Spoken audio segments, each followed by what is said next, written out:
Our West Coast libraries have been really proactive in the area of technology and were right at the forefront when the APN, or Aotearoa People's Network, came out. The APN was a partnership between libraries or councils and the National Library under the government's digital strategy, where pods of computers were purchased for libraries for public use.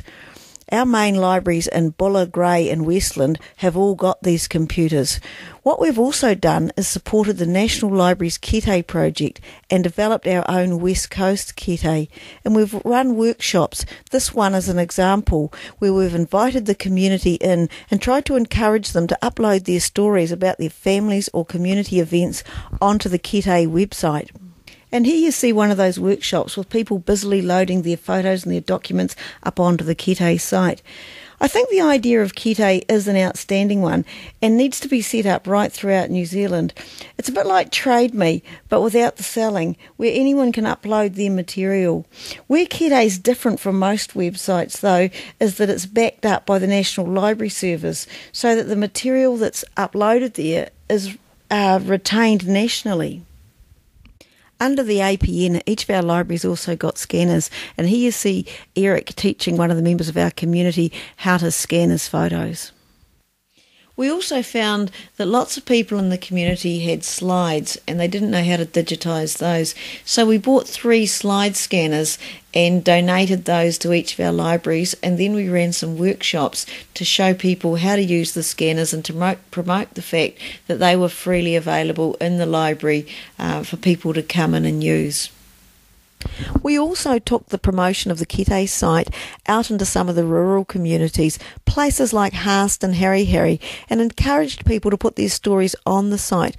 While we were down there, we also invited some of the families that we thought had significant early photos to meet one-to-one with us, where we showed them how to digitise their photos, and in some cases digitise some of the photos ourselves, and are building photo stories that we'll put up on the Kete site. We also found some significant collections. This one in particular. This is Julia Bradshaw from the West Coast Historical Museum with Charles Lucas and Harry.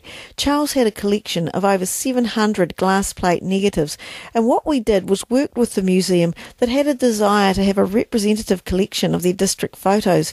Julia is now working with the Lucas family collection and digitising these, and I've scanned a lot of the photos and will be preparing a digital story to capture the history of the Harry community. So there are 1 or 2 other projects that have emerged out of the Kete project that are quite important to the region and will hopefully retain some of the stories and images and put them in the public arena on the Kete site so that they'll be there in longevity and can be accessed by people doing research and schools and families and future generations. Our libraries have purchased the program Ancestry, and they found that it wasn't being very well utilised, and that was because people didn't know it was available in the libraries and didn't know how to use it. So we ran some workshops on Ancestry, and these were very popular with people recording their family histories and searching for genealogy information. We're happy to share information on any of the initiatives we've undertaken, so please don't hesitate to send me an email, jgurden@extra.co.nz.